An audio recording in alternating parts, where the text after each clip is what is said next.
siamo tutti assolutamente affranti e tristi. Una notizia drammatica arrivata come una doccia fredda anche per i titolari dell'azienda di Dolo dove fino a poco tempo fa lavorava Stefania Palmieri, la 36enne che ha perso la vita lungo l'autostrada del Brennero tra Mantova Nord e Nogarole Rocca, schiantandosi per cause al vaglio della polizia stradale di Verona contro un tir che la precedeva.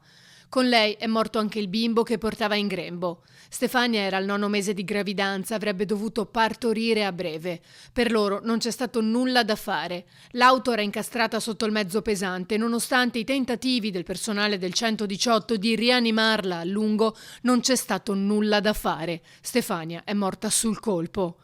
La donna viveva a Padova e fino a poco tempo fa lavorava come direttrice del personale per Outri International, ditta di abbigliamento milanese con sede a Dolo. Lavorava per la nostra azienda fino a luglio di quest'anno e poi Stefania si è dimessa perché doveva avvicinarsi a Modena in quanto era in attesa.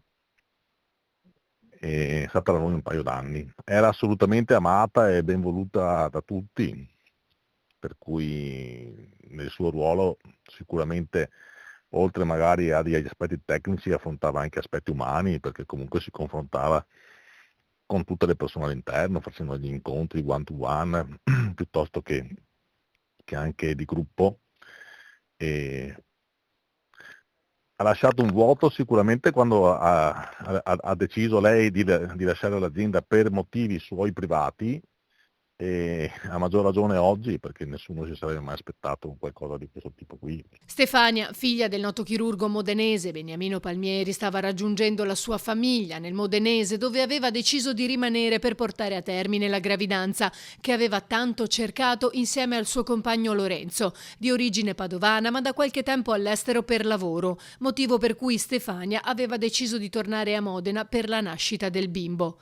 Sotto shock il compagno e la famiglia della ragazza, i genitori, il fratello e la sorella.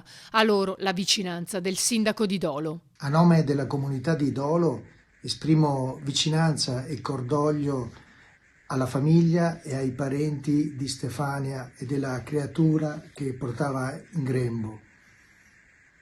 Aggiungo solo un pensiero anche per i titolari e per i colleghi lavoratori con i quali Stefania condivideva un progetto non solo professionale ma anche di vita e di impegno a favore degli altri. I funerali di Stefania saranno celebrati con tutta probabilità lunedì nel Modenese.